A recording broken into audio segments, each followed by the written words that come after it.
What's up, guys? Jimmy or Chaos, welcome back. And if you have entered the PS4 Pro Gaming Console giveaway, there are some new entries available right now. So if you want to max out those entries, the link is in the description, and you guys go take advantage of that. And today we're going to go over 3 steps or 3 ways you can possibly make your downloads quicker in PlayStation 4. And this is frustrating for a lot of people, including myself. Big shout out to Long Sensation for the gameplay and the idea on the video. Link in the description to his video as well and his channel. You guys go check him out. And we're going to go over 3 steps that may be able to help you download a little quicker. And right out of the gate, you want to make sure you're on Ethernet or LAN over wireless whenever you can. If that is an option for you, make sure you're using a LAN cable and Ethernet cord if that's an option. Not everybody has that option, and I fully understand that, but if you can, make sure you're doing it. And I just went through this when I was downloading Infinite Warfare a month or 2 ago, and it took 2 days to download. So I'm going to show you 3 steps that may be able to help you increase your download speed at least a little bit. And some of these you may know, some of them you may not. So the first one is taking advantage of Google. Changing your primary and secondary DNSs to Google's DNS, which some people would say, well,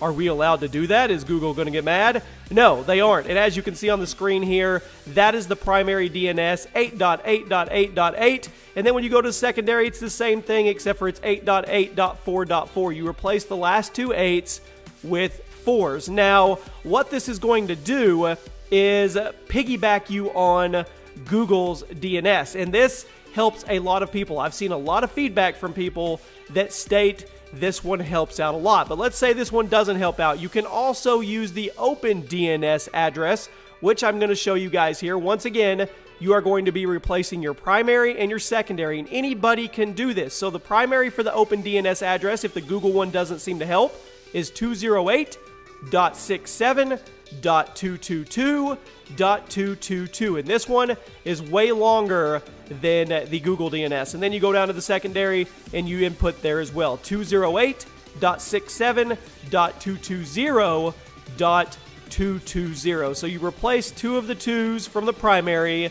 with 0s. And don't worry, you're not going to mess anything up if you're new to this and you're putting stuff in there. It's not going to hurt anything. And then you want to, of course, put in your IP address, default gateway. And I'm going to show you guys really quick. If you're new to this, all you have to do is go to Command Prompt. This is Windows 10. There is a desktop app for it. You can type in CMD, and this will take you to Command Prompt. And once you are on Command Prompt, it's really easy. All you have to do is type in ipconfig, and it is going to pop up all of the stuff you need to manually enter in there. Your default gateway, your subnet mask, everything, or line. So that's step number 1.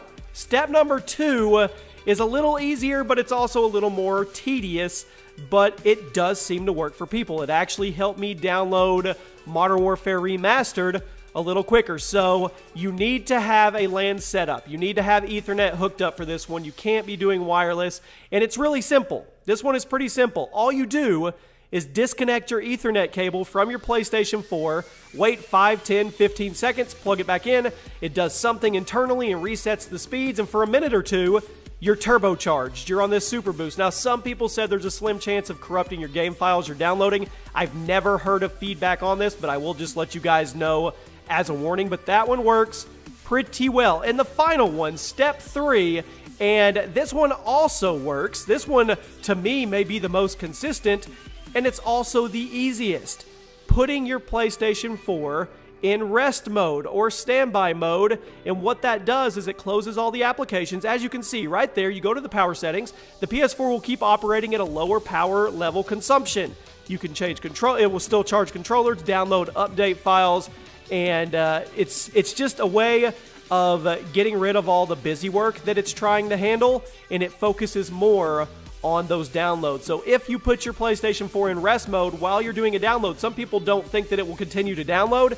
Trust me, it will. That was another way that I sped up my downloads when I was downloading Call of Duty and I was having super issues trying to get the thing downloaded. Rest mode was probably the most consistent way. So there you go, guys. 3 easy steps to hopefully increase your download speed if you're trying to get games around the holiday season for your PlayStation 4. If any of this helped, be sure to share the video around, drop a like on the video, and I'll see you later.